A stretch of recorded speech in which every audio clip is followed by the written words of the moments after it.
저 요즘 어떤 책을 하나 관심 있게 좀 읽고 있는 책이 하나 있어서 좀 소개를 하려고 합니다. 리차드 도킨스라고 하는 영국 옥스퍼드 대학의 유명한 교수입니다. 이분이 쓴 영어로 셀피시 진이라고 하는 책이 1976년도인가 출판된 책인데요. 저 책의 내용이 뭐냐면 진화론적인 생물학자입니다. 이분이. 그래서 진화론자입니다. 대표적인 진화론자인데 진화론에 관한, 그리고 그런 관점에서 인간의 그 DNA를 이제 설명하는 그런 책입니다. 근데 이분은 대표적인 무신론자이기도 합니다. 그래서 같은 옥스퍼드 대학의 유명한 이제 크리스찬 신학자인데 그분하고 논쟁한 디베이트, 한 분은 신이 없다고 또 한 분은 신이 있다고 논쟁하는 것이 이제 세계 유명한 논쟁이 벌어진 적도 있고, 지금도 가끔가다 저분이 이제 얼마 전에도 논쟁을 한 적이 있습니다. 자, 그런데 이 진화론자인 이분이 진화론적인 관점에서 만들어진 신이라고 하는, 다음 슬라이드 보시면 이런 책을 한국말로 번역이 된 책입니다. 만들어진 신. 이런 책을 저분이 이제 출판을 했습니다. 신학자가 아닌 분이 진화론자가 만들어진 신이라고 하는 제목을 쓴 것을 보면 뭐 답이 딱 나오지 않습니까? 저분은 철저히 신은 존재하지 않는다는 겁니다. 신은 없다는 겁니다. 신은 인간이 상상력으로 만들어낸 허구라는 겁니다. 거짓이라고 하는 겁니다. 그 다음 장 보시면 얼굴을 보시면 이제 저분입니다. 저분이 도킨스라는 분인데 유명한 세계적인 진화론 대표적인 학자이기도 하고 많은 크리스찬 교수나 이런 학자들하고 논쟁도 많이 했던 이제 그런 분입니다. 유튜브에 보시면 저분이 논쟁하는 이야기를 여러분들이 볼 수가 있습니다. 자, 저분의 강력한 가장 중요한 논거가 뭐냐면 신이란 존재하지 않는다. 이유는 신은 인간이 상상력을 통해서 그냥 만들어낸, 그래서 그 신을 통해 만들어낸 신을 통해 그냥 우리 인간이 유한을 얻고 싶었어. 유를 얻고 싶어서 만들어낸 허구적인 존재를 하나님 신이라고 저분은 평가합니다. 그래서 실체가 없는 인간의 상상력이 만드는 환상이기 때문에 능력이 없는 신이라는 겁니다. 자, 우리가 살아가는 이 시대는 지금 이런 시대를 우리는 살아가고 있습니다. 세상의 대부분의 사람들이 예수 그리스도 메시아로 이 땅에 오셔서 십자가에서 우리를 위해서, 나를 구원하기 위해서, 내 죄를 대신에 하나님과 화목하게 만들기 위해서 죽으셨다는 사실, 그리고 부활하신 사실을 믿지 않습니다. 그것은 거짓말이라고 얘기합니다. 점점 부활신앙과 십자가의 신앙이 점점 망각해져가는 시대를 우리는 살아가고 있습니다. 자, 그럼에도 불구하고 크리스찬으로 살아가는 저와 여러분들, 그럼에도 불구하고 십자가 신앙을 믿고 그리스도의 부활을 믿는, 아까 우리 장 교사하신 것처럼 정말 그 사건의 역사를, 실제 일어난 사건을 믿는 우리 크리스찬들이 이런 시대를 살아가는 참신신한 성도로 우리가 살아가기 위해서는 기독교 가장 근본적인 진리, 그리스도 복음 메시지가 참이라고, 참된 진리라고 세상 사람들에게 전하고 증거하고 선포하고, 정말 우리가 믿는 진리가 참된 구원의 진리라고, 영원한 진리라고 선포할 수 있는, 증언할 수 있는 참된 신앙의 삶을 살 수 있는 그 길, 그 능력, 그것은 어떻게 우리가 얻을 수 있는가, 어디에서 오는가. 우리가 복음의 증인으로 살아갈 수 있기 위해서는 우리가 어떤 능력과 영적인 가치가 필요합니까? 오늘 복음 이야기는 우리가 잘 알고 있는 엠마오 도상으로 가는 두 제자 이야기입니다. 물론 그들이 길 갈 때 부활하신 주님이 나타나서 그들과 함께 동행해 주신 것을 우리는 잘 알고 있습니다. 그런데 그들은 그 주님, 부활하신 주님을 알아보지 못했다. 성경은 그렇게 기록합니다. 오늘 우리가 성경을 보면 첫 번째 엠마오로 향한 두 제자들의 그들의 삶의 모습은 한마디로 절망입니다. 무기력한 상태, 영적인 능력이 아무것도 없는 절망, 실망감, 좌절감을 갖고 고향 땅으로 돌아가는 예수님의 제자들의 모습입니다. 십자가에서 무참하게 죽임당하신 그 예수님, 무덤에 갇히신 그 예수님을 보고 그들은 실망했습니다. 오늘 본문에도 나오지만 예수 그분이 메시아라고, 능력자라고, 구원자라고 믿고 하나님의 아들이라고 믿고 따랐는데 그분이 무참하게 죽어가는 것을 보고 그들은 저분도 그분이 아니다. 우리가 기대했던 그 메시아가 저분이 아니구나 라는 절망감, 실망감 때문에 무기력하게 고향 땅으로 돌아가는 그들의 모습. 13절에 보니까 여기 둘은 18절에 보면 한 사람 이름이 18절에 기록되어 있죠. 글로벌하고 18절은 우리에게 가르쳐 줍니다. 엠마로 하는 마을로 돌아간다. 예루살렘에서 25리, 마일로 치면 7.5마일 정도 떨어지는 거리. 우리 지도를 보시면 우리 엠마오라는 동네가 바로 여기입니다. 여기가 예루살렘이고 여기 엠마오입니다. 여기가 7.5마일 정도 되는 거리를 이렇게 이제 터벅터벅 실망감을 안고 무기력하게 돌아가는 그러한 두 제자의 모습. 자, 근데 그들이 가면서 최근에 그들이 경험했던, 들었던 이 모든 14절 이 모든 된 일을 서로 이야기했다. 그런데 마음속에 뭡니까? 허전함, 공허함, 절망감. 이제 그것으로 가득 찬 그들이 예수님에 대한 이야기를 아마 미련이겠죠. 그런 예수님에 대한 이야기를 주고받고 했다는 이야기. 그런 상황 가운데 예수님 부활하신 주님 그들을 좀 동행하는 이야기. 그들의 마음속에는 실망감, 절망감, 좌절, 무기력. 그래서 소망이 다 사라진 그런 인간의 모습. 자, 그 결과 그들은 절망과 같은 그런 삶의 자리를 피하고 싶어서 예루살렘을 떠나서 고향 땅으로 도망갑니다. 그런데 그 절망의 자리 한가운데로 누가 들어옵니까? 부활하신 주님이 그들의 절망의 삶의 그 자리 한가운데로 주님이 찾아오시는 겁니다. 만나주시는 겁니다. 그래서 오늘 두 번째 보면 절망의 자리에 그들과 동행해 주시는 부활하신 주님을 우리는 보게 됩니다.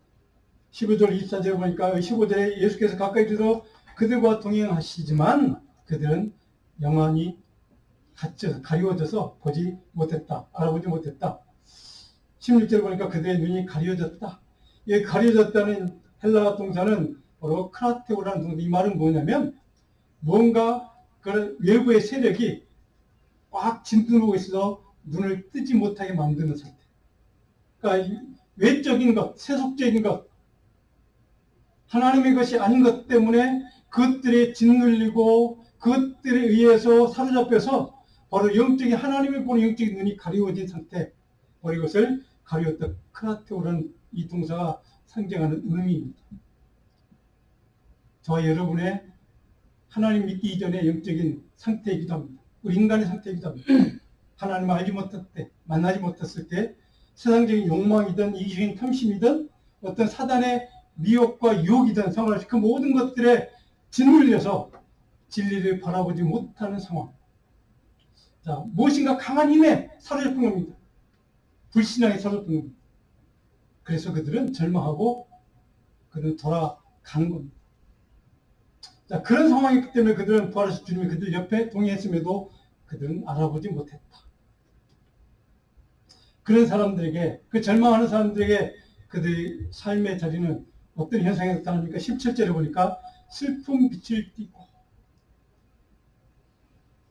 주님을 바라보지 못하고 무엇인가 악한 것에, 외적인 것에 눈이 가려져서 짓눌려서 진리를 바라보지 못하는 그들은, 그들의 삶은 항상 슬픔, 절망, 좌절, 실패 이런 것들로 가득 찬 인생을 살 수밖에 없다는 겁니다. 그래서 21절에 그래서 쭉 얘기하면서 우리는 이 사람이, 예수 그리스도를 얘기합니다. 이 사람이 이스라엘을 속량할 자라고 바랐지만, 기대했지만 그는 그냥 무참하게 십자가에 달려 죽고 말았어. 우리가 기대했던 그 메시아가 아니었어. 라고 그것 때문에 그들은 지금 절망하고 돌아가는 상황. 자, 부활의 주님이 그 이야기를 듣고 그들에게 어떻게 반응합니까? 오늘 크게 세 번째로 부활의 주님이 주시는 그들에게 주는 거 하나 있죠. 소망입니다. 영적인 눈이 밝아지는 은혜를 그들에게 허락하신 겁니다. 25절에서 35절에 내용을 쭉 보면 그런 내용을 기록했습니다. 그래서 25절에 보니까 선자들이 말한 모든 것을 마음에 더디 믿는 자들이라고 주님이 지금 그들을 책망하는 말씀이 기록됐습니다. 27절에 보니까 예수님이 그들에게 이에 모든 성경에 쓴 바 자기에 관한 것을 자세히 구약에 된 예수 메시아에 대한 예언에 대한 말씀을 자세히 설명해 주고 그 메시아 예언이 내가 바로 그였다. 예언된 그가 바로 나야. 그 예언이 다 이루어진 거예요. 주님이 그 절망한 그들 향해서 하나님의 말씀, 복음을 다시 설명해 줍니다.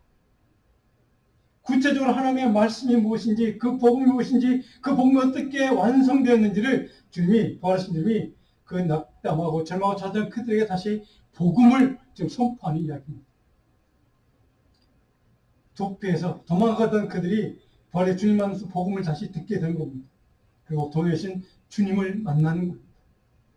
부활의 주님께 직접 하나님 생명 말씀을 가르쳐 줄 뿐만 아니라 그 부활의 주님이 그들의 삶의 자리에 절망한 그 자리에 지금 동행해 주시는 사건이 오늘 본문을 통해서 우리에게 가르치는 이야기의 핵심 줄거리입니다. 우리 인간은 절망할 수 있고 실망할 수 있고 실패할 수 있고 좌절할 수 있지만 하나님의 사람에게 하나님은 결코 포기하지 않고 끝까지 동행해 주신다는 뜻입니다. 사랑하는 여러분, 이 엠마오로 가는 절망하는 두 제자의 삶에 주님이 찾아오신 겁니다. 내가 너희와 동행해 줄게. 내가 너희의 인생에 절망하고 좌절하고 슬퍼하는 정말 무기력하게 돌아갈 수밖에 없는 너희들의 삶에 그 자리에 내가 너희와 함께 항상 동행할 거야.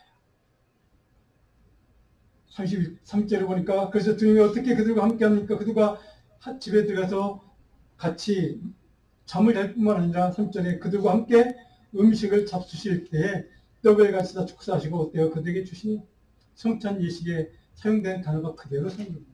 떡을 떼어서 주셨다는 겁니다. 뭡니까? 주님의 말씀 생명의 떡을, 생명의 은혜를 그들에게 나누어줬다는 뜻입니다. 31절에 그 결과 어떻게 됩니까? 그들의 눈이 밝아져서 그인 줄 알아보았다. 눈이 밝아졌단 말은 디아노이코, 이것은 인격적인 만남을 통해서 그들이 참된 대상, 진리를 볼 수 있게 되었다 하는 겁니다. 영적인 눈이 띄었다는 겁니다. 진리를 인격적으로 만나서 교제하고 그분이 주시는 생명의 떡을 나눔으로 그들의 눈이, 영적인 눈이 밝아져서 그분이 주님인 것을 이제서야 알아봤다. 그리고 인격적인 만남이, 교제가, 접촉이 부활의 주님을 알아볼 수 있는 영적인 능력과 시각을 뜨게 해줬다는 뜻입니다. 주님을 만나야 합니다. 십자가의 주님을, 부활하신 주님을 우리가 만나야 합니다. 그래야 주님을 볼 수 있습니다. 인격적인 만남이 그래서 중요합니다. 신앙생활이란 말씀을 읽고 기도함을 통해서 우리가 주님을 만나는 겁니다.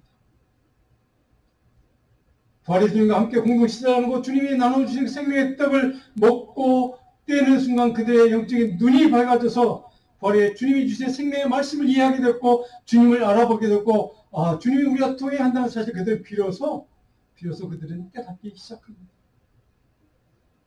부활하신 주님이 인격적으로 만나 주실 때 그들은 비로소 변화되기 시작합니다. 그분이 말씀하실 때 32절을 보니까 이렇게 증언하죠. 우리에게 말씀하시고 우리에게 성경을 풀어주실 때 우리 속에서 마음이 뜨겁지 아니하더냐. 하나님의 생명의 말씀을 들을 때 살아계신 부활의 주님과의 인격적인 교제가 있을 때에 바로 그들의 마음이 뜨거워졌다는 겁니다. 성령의 권능이 임했다는 겁니다. 하나님의 말씀의 능력이 그들 안에 임했다는 겁니다. 이것이 크리스찬의 능력의 근원입니다. 하나님이 주시는, 부활의 주님이 주시는 생명의 말씀이, 생명의 떡이 주시는 능력, 그것으로 충만한 삶을 사는 것, 이것이 크리스찬의 삶입니다. 마음이 뜨겁지 아니하다. 아마 이 뜨거운 마음, 그것은 갈망이었을 것입니다. 그들이 평소에 살아계신 그 주님과 동행하면서 동고동락하면서 주님께 배웠던 그 말씀이 이것이 진리의 말씀이었구나. 그분의 하신 그 말씀 한마디 한마디 그 모든 것이 하나님의 약속된 예언이 성취된 말씀이었구나. 그 말씀이 나와 동행했었구나. 그 말씀이 나를 포기했고 지금도 나와 동행해 주시는 거구나. 이런 믿음으로 충만했을 때 그들은 비로소 주님을 바라볼 수 있고 주님을 이해하고 깨닫고 주님과 동행하는 삶을 살 수 있게 되는 뜻입니다. 그들은 지금 포기하고 싶은 그 마음으로 고향 땅으로 실망하는 마음으로 내려갔던 그들이었습니다. 그들의 절망한 마음, 실망한 마음, 포기하고 싶은 그 마음 속에 부활하신 주님이 찾아오셔서 너희 실망하지 말라. 절망하지 말라. 내가 너희와 함께 할 거야. 내가 줬던 생명의 복음과 너희는 항상 그 복음의 삶을 살게 될 거야. 내가 이 생명의 말씀을 떡을 나눠주는 그때 너희들의 마음은 성령의 능력으로 충만해질 거야. 그래서 너희들은 뜨거워질 거야. 사랑하는 성도 여러분, 부활의 주님이 처음 만난 그 은혜를 오늘 저희 여러분도 충만하게 임하기를 주님으로 축복하고 축원합니다. 부활의 주님을 만나는 것, 이거 이상 큰 은혜가 없습니다. 그래서 우리의 삶의 전에 실패와 절망한 좌절, 그런 어려운 문제도 우리가 만날 때가 있습니다. 그래서 낙담할 때가 있습니다. 그래서 아무런 것도 하고 싶지 않은 무기력증에 빠질 때도 있습니다. 그러나 부활의 주님의 말씀이, 생명의 떡이, 생명의 능력이 우리 가운데 임할 때, 찾아오실 때 우리는 다시 살아날 수 있습니다. 그것이 부활의 소망입니다. 부활하신 주님 만날 때 우리에게 새로운 소망과 영원한 하나님 나라의 소망과 기쁨으로 하나님이 우리에게 채워주신다는 약속이 오늘 엠마오 도상에 그 절망한 그들을 찾아가서 만나주신 부활의 주님이 그들 가운데 나타나신 생명의 떡을 나누고 말씀을 설명해 주시는 이유가 바로 거기 있습니다. 사랑하는 성도 여러분, 하나님의 능력, 성령의 능력, 하나님의 말씀을 읽고 묵상하고 그 능력을 가지고 말씀을 두고 기도할 때 성령의 권능과 능력이 우리 가운데 충만하게 채워지실 겁니다. 충만하게 채워주실 겁니다. 하나님이 그렇게 약속했습니다. 성령의 능력이 날마다 우리 절망하고 좌절하고 실패한 실망한 인생일지라도 성령의 능력이 임할 때, 부활의 주님의 영광이 능력이 임할 때 우리는 다시 소망이 우리 가운데 살아날 수 있습니다. 부활의 소망이 우리 가운데 충만해질 수 있습니다. 그런 믿음이 오늘 부활하신 주님이 그 두 사람에게 채워졌던 주님의 메시지입니다. 사랑하는 성도 여러분, 부활의 소망을 품었던, 능력을 품었던 이 두 사람이 어떻게 변화됩니까? 36절, 49절에 보니까 부활을 증언하는 삶으로 그들의 삶이 절망과 실패와 낙담과 좌절의 삶이 아니라 부활의 증인의 삶을 사는 소망의 삶으로 바뀐 것을 우리는 보게 됩니다. 그 48절에 보니까 너희는 이 모든 일의 증인이라. 증인의 삶이란 곧 모든 그리스도의 사명이라는 뜻이기도 합니다. 그렇다면 증인은 무엇을 증언하는 삶을 사는 사람입니까? 한마디로 예수 그리스도 사건, 예수 그리스도의 복음, 십자가와 부활 사건을 증언하는 삶을 사는 겁니다. 우리에게 주님의 부활을 증언하는 삶을 살기 위해서 근데 딱 한 가지가 필요합니다. 49절에 무엇이 필요한지를 우리가 설명하고 있습니다. 같이 한번 49절 읽어볼까요? 볼지어다 내가 내 아버지께서 약속하신 것을 너희에 보내리니 너희는 이로부터 능력을 입혀줄 때까지 이 성에 머물라. 아멘. 성령의 기름 부으심. 사도행전의 1장에 바로 마가다락방의 2장의 사건, 이 모든 것들이 다 성령을 충만히 공급받아야 복음의 증인의 삶을 살 수 있다는 것을 증언해 주는 말씀드립니다. 오늘 주님이 직접 부활하신 주님의 입으로 이로부터 오는 능력을 입어야 한다는 뜻을 정확하게 선포하고 있습니다. 증인의 삶을 가능케 하는 하나님의 힘과 능력과 지혜와 지식, 이것이 성령의 능력을 입은 사람에게 채워주신다는 뜻이기도 합니다. 왜 성령의 능력을 입어야 할까? 요한복음 14장 26절에 예수님은 그 이유를 이렇게 설명합니다. 같이 한번 읽어볼까요? 요한복음 14장 26절 말씀입니다. 보혜사 곧 아버지께서 내 이름으로 보내실 성령, 그가 너희에게 모든 것을 가르치고 내가 너희에게 말한 모든 것을 생각나게 하시라. 이로부터 능력, 성령의 능력을 입어야 성령께서 말씀을 주시고 우리에게 또 생각나게 하신다는 예수님의 입으로 하신 말씀입니다. 그렇다면 왜 우리가 그리스도의 증인으로 살아가려고 하는 저와 여러분들에게 성령의 능력과 의리를 입고 복음의 증인을 삶을 살려고, 복음의 증인의 삶을 살려고 노력할까? 그리고 결단할까? 왜? 이유가 뭡니까? 고린도후서 5장 17절로 19절에는 바로 바울사는 그 이유를 이렇게 설명합니다. 같이 읽어봅니다. 그런즉 누구든지 그리스도 안에 있으면 새로운 피조물이야. 모든 것이 하나님께서 났으며 그가 그리스도로 말미암아 우리를 자기와 화목하게 하시고 또 우리에게 화목하게 하는 직분을 주셨으니 하나님께서 그들의 죄를 그들에게 돌리지 아니하시고 화목하게 하는 말씀을 우리에게 부탁하십니다. 죄인들을 하나님과 화목케 해서 복음을 통해서 돌이키도록 하는 그 직분을 우리에게 맡겨 주셨기 때문에 성령의 능력을 받고 복음 증인의 삶을 살려고 우리가 결단한 겁니다. 주님이 맡겨준 사명. 저 여러분 모두가 이 사명을 맡은 자라는 뜻입니다. 그런 의미에서 바로 바울서도 이 말씀은 저 여러분 모두가 크리스찬 모두가 이건 목회자뿐만 아니라 모든 크리스찬들이 평생 동안 감당해야 될 사명입니다. 주님이 주신 사명. 복음의 증인의 삶이라 바로 주님이 주신 사명이라는 것을 바로 이렇게 정확하게 우리에게 선포해 주습니다. 베드로전서 1장 3절 오늘 마지막 묵상 우리 주보 설교노트도 적어놨습니다. 같이 한번 읽어볼까요? 오직 주 예수 그리스도의 아버지 하나님을 찬송하노라. 그의 많으신 긍휼대로 예수 그리스도를 죽은 자 가운데서 부활하게 하심으로 말미암아 우리를 거듭나게 한 소망이 있게 하시며. 베드로 사도가 우리에게 예수 그리스도의 부활에 대해서 크리스찬의 삶이 무엇인가를 정확하게 선포한 말씀입니다.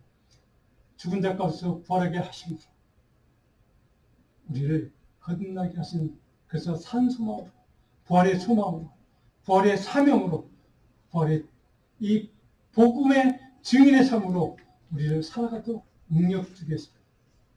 바로 이것이 오늘 크리스찬들의 사명이라는 뜻입니다.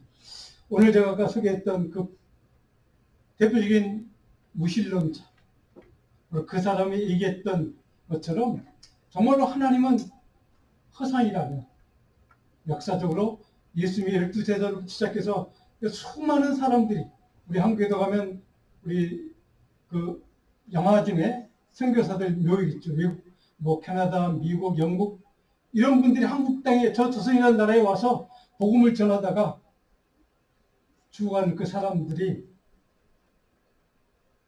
왜 그렇게 살았는가? 그 이유를 설명할 수 없습니다. 그 이유를 설명할 수 있는 길은 오직 십자가이죠. 부활하신 주님. 오늘 나의 주님이기 때문에 그 이유에는 설명할 수 없습니다. 그래서 우리는 그리스도의 복음, 이 성령의 말씀, 십자가와 부활의 복음을 이 땅에 증거할 사명을 우리는 가진 자들. 이 사명을 저희분들이 날마다 작은 거 하나일지라도 우리 삶의 자리에서 이 부활의 증인의 삶을 사는 복된 믿음의 사람이, 복된 하나님의 사람이 저 여러분 우리 자녀들에게 다시 한번 주님을 축복합니다.